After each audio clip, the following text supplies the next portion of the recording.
Salut les redéconfinés, c'est Merege, et aujourd'hui, on fait le flop 2020 cinématographique. Franchement, 2020, c'est tellement une année cosmique au niveau de la daube qu'on aurait pu faire un top 200 des flops. C'est hallucinant. Bref, 2020 s'achève avec perte et fracas, j'ai envie de dire. 2020, l'année la plus pérave de toute notre existence. 2020, l'année où on s'est enchaîné des daubasses jusqu'à plus soif, que ce soit au cinéma, lorsqu'ils étaient ouverts un tout petit peu. Et puis bon, maintenant, c'est pas grave, maintenant ils brûlent derrière nous. Allez, laissons-les partir en fumée, ça n'a plus d'importance. Et puis en plus, on ne sait jamais, 2020, si ça se trouve, on sait ce qu'on perd, on sait pas ce qu'on gagne, On regardera peut-être 2020 avec nostalgie l'année prochaine, on ne sait pas. Bref, allez, passons. 2020, l'année Netflix. 2020, l'année Apple TV+.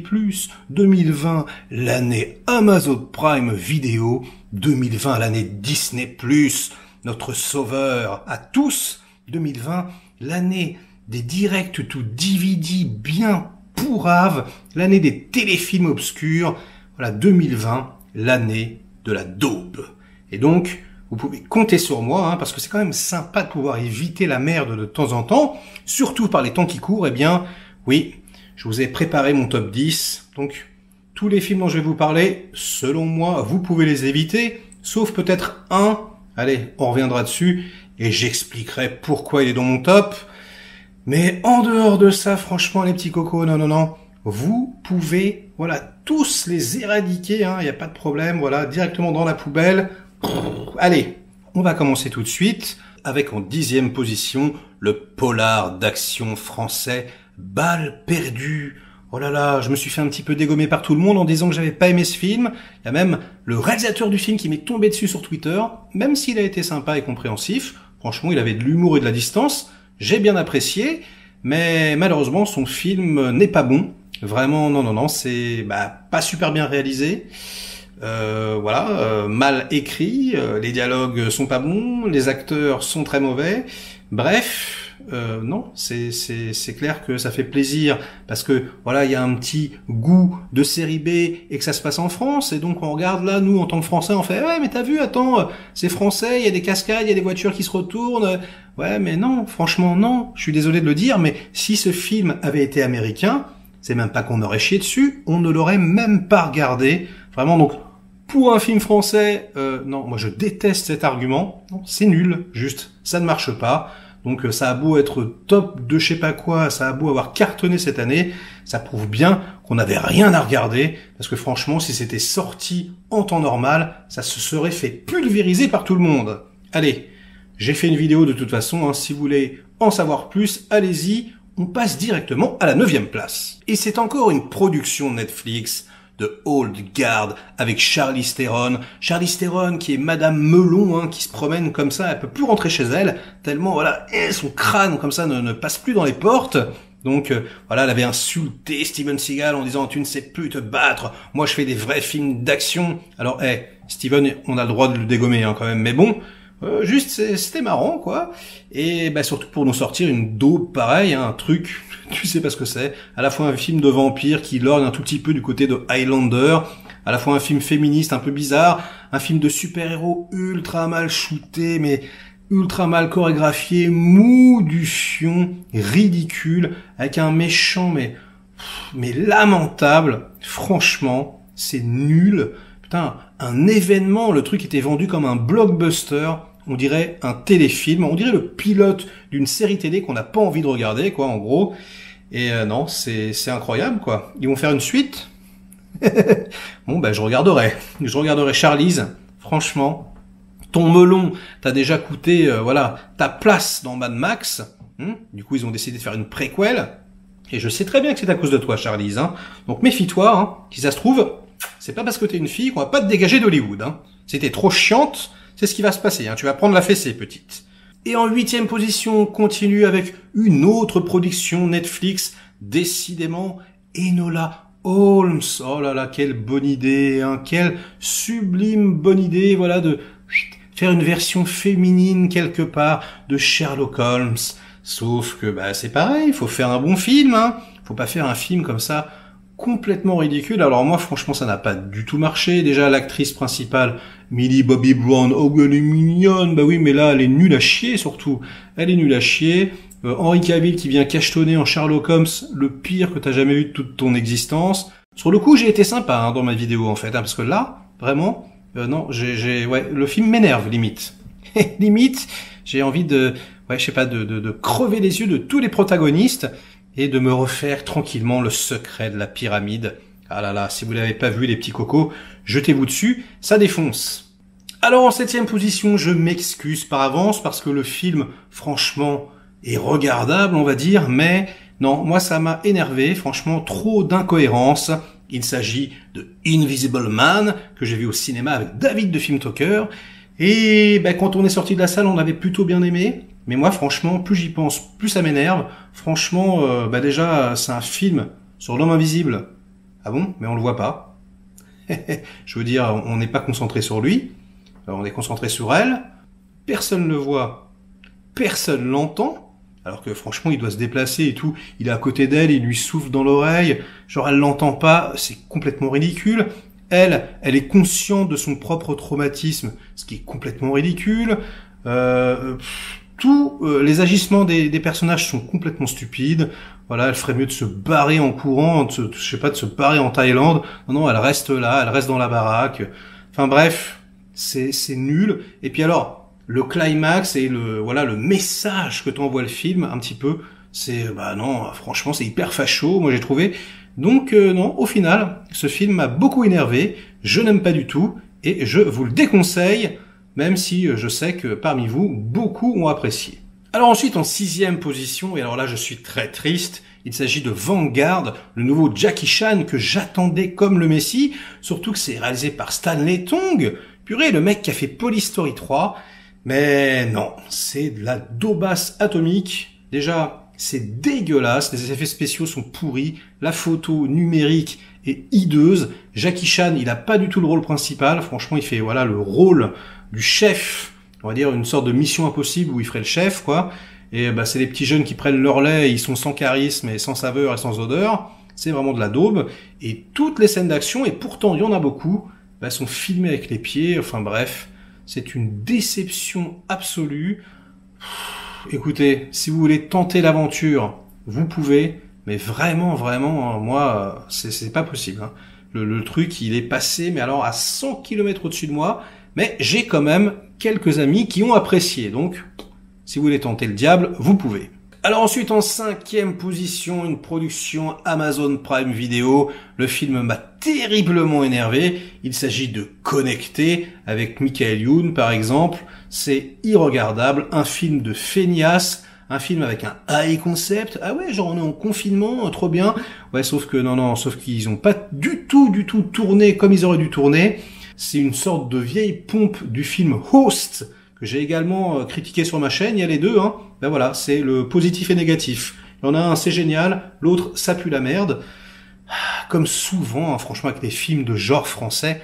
Putain, mais c'est pas possible quand même de faire... C'est tellement feignant, mais les mecs, mais... Je n'arrive pas à comprendre. C'est le fils de la productrice, je ne sais pas ce qui s'est passé. En tout cas, c'est lamentable. Les petits cocos, celui-là, ne le regardez même pas. Ne vous dites pas, ah ouais, il y a un concept. Non. Vous le prenez, vous foutez à la poubelle instantanément. De même, que la daube, voilà, invraisemblable dont je vais vous parler tout de suite. Brutus versus César, en 4e position. Donc, encore une exclusivité Amazon Prime Video. Et alors, le film de Chiron, c'est pas compliqué, c'est le gladiateur du pauvre, et encore même pas. Hein. Franchement, c'est, le Mission Cléopâtre du pauvre, ultra mal filmé, mais mal monté, mais les acteurs en roue libre, Gérard Darmon, Thierry Lhermitte, enfin vraiment, ils signent tous, parmi les plus minables prestations de leur carrière. C'est invraisemblable. La musique est très mauvaise. Tout est... franchement, c'est déconcertant, quoi. On se dit, mais ça a coûté, genre, dans les 8 millions, ce truc.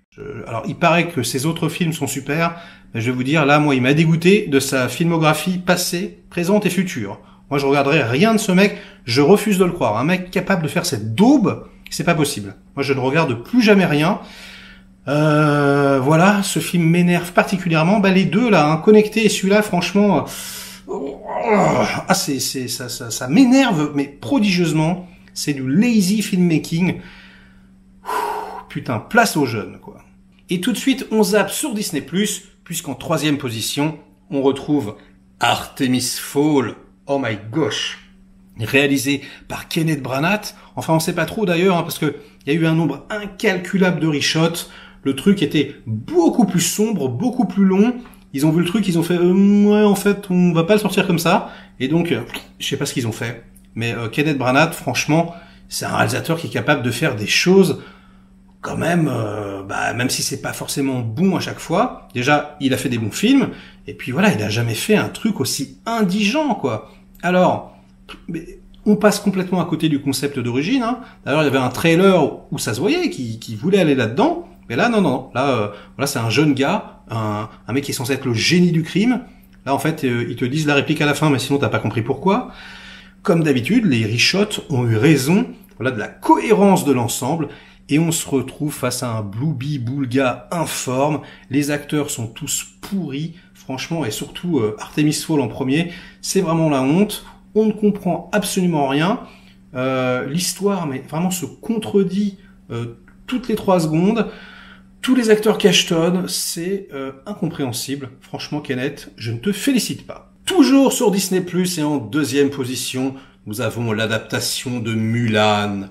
Oh là là, j'en avais fait 2 critiques. Et oui, j'avais fait une critique où je me projetais dans le futur. C'était une critique imaginaire, une critique sans avoir vu le film, où je trouvais que le film était cool. Voilà, où je disais ah c'est cool, c'est la meilleure adaptation live d'un Disney.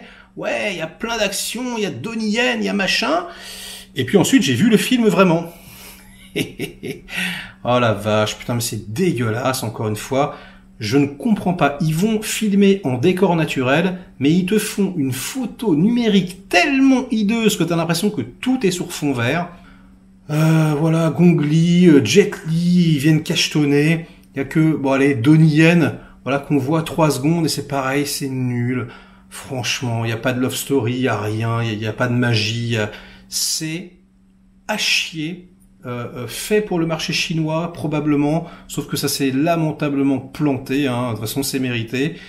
Et écoutez, je ne comprends pas ce qu'ils ont fait. Ça a coûté 200 millions ce truc, on dirait que ça a coûté 30 millions, hein. Franchement c'est nul, c'est dégoulinant de synthèse, de numérique, c'est encore une fois franchement Disney+, en dehors de Mandalorian, les gars, ça fait flipper un peu, hein. Et on arrive à la première place, donc je m'excuse, évidemment, il s'agit de Tenet, le film Warner de Christopher Nolan, qui devait sauver la planète entière, et ça n'a pas du tout été le cas, hein, puisque voilà, le film s'est vautré lamentablement. J'ai réessayé de le voir, il vient de sortir en Blu-ray, donc voilà, je l'ai revu, j'ai essayé, j'ai tenu 20 minutes. 20 minutes, c'est pas possible. Déjà, je trouve, assez moche, mais même très moche, alors que c'est un des meilleurs chefs opérateurs du monde, hein. C'est le chef-op de Morse, les enfants. Morse, c'est carrément le film le mieux shooté que j'ai jamais vu, quasiment. Là, il se passe rien. Les prestations d'acteurs, elles sont super fades. Le fils Washington, il est pas bon.